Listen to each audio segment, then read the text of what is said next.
tuvugana hari kuri Pasika. Nge nakubise ngenda sinari nzi yuko namukomerekeje, ariko nta nubwo icyo gisebe cyari gikabije. Ubu ni ubuhamya bwa Gihozo Marite mwene Sanzimana Jean de Dieu wiyemerera ko we na mama we bafatanyije gukubita se. Nta makimbirane uyu muryango utuye mu kagari ka Rubona umurenge wa Rukumbere mu karere ka Ngoma, aho byatangiye nyir'urugo ataha ngo ntagaburirwe, yakumva agiye kwicwa n'inzara agahitamo kujya yirwa, akahitamo kumena ibiryo kugira ngo bose babihombe. Bigeze aho bafata umwanzuro wo kumukubita, hanyuma uwo mugabo afata umwanzuro wo kwahukana. Itangazamakuru ryamusanze aho yari acumbitse, uku niko twasanze aganira n'umugore we ndetse n'umukobwa we bijyanye n'urugomo. Abantu bamukecuru iriya myenda kare babaga banciriyeho mu rugomo bankoreye, iriya myenda niyo nambaraga ubugiye urundi ndinjije kwambara umwenda nk'uriya. Watezaga intambara bagwara bakayica akabura ibyo yambara akajya kuwudodesha. Mushiki wanjye ari hariya nawe arahari mu muvugisha. Mushiki wanjye bwite tuvukana. Baraturanye nta sahani ngira nako niyo ariyo bantiye. Nta kintu ngira ngaha. Kumukubita n'ibyo ndabyemera namukubise, ariko umva ukuntu byagenze.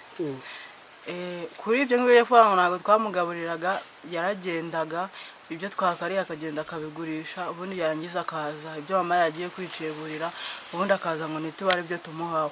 Yambwiye amagambo ancira isiri ko atazanywe nuko atashye kubaka kabwa ruguhangana, kandi ubwo byose akabikora tutarasezeranye imbere y'amategeko. Arambaza ku munsi wa mbere ngo urupfu rwa Samusoni uraruzi rwo muri Bibiliya. Ngenda mwikiriza azimpa byinshi kuri iyi nkuru. Reka tubyumve n'aba baturage. Abaturanyi b'uyu muryango kandi nabo barasobanura amagorwa y'uyu mugabo wirukanywe mu bye, bakaba bamusabira guhabwa imyambaro ndetse n'ibyo kuryamira, ndetse n'ubuyobozi bukaba bwabafasha gukemura ayo makimbirane amaze igihe kirekire. Ajya numva barasakuza nkaza nkareba, nkabona ibintu barimo nkumva sinzi, naraho nkabahanura ntimwajye mucisha make ngo ni indaya, undi ngo yanyibye, ibintu nk'ibyo by'amafuti. Umukobwa wanjye wabucura niwe wakijije uyu musaza mu mano yango azayiruka, muhoza ageze hariya ati have umwana agiye gusubiza moto have uticase. Njyewe ubwanjye numva bakwiyunga ubuyobozi bukabahana akagaruka mu rugo akareka gukerakera. Mu gapira k'umuhondo karimo uturongo dutambitse tw'umukara, mu gakabutura no mu nkweto z'umukara, uyu mugabo akaba yifuza ko bamuha matera imwe ndetse n'ibyo kuryamira, kuko madamu ariwe wabimwambuye, ndetse akaba avuga ko iyo imyenda yanduye ahitamo kubifura nijoro bugorobye kugira ngo abone icyo zambara ejo.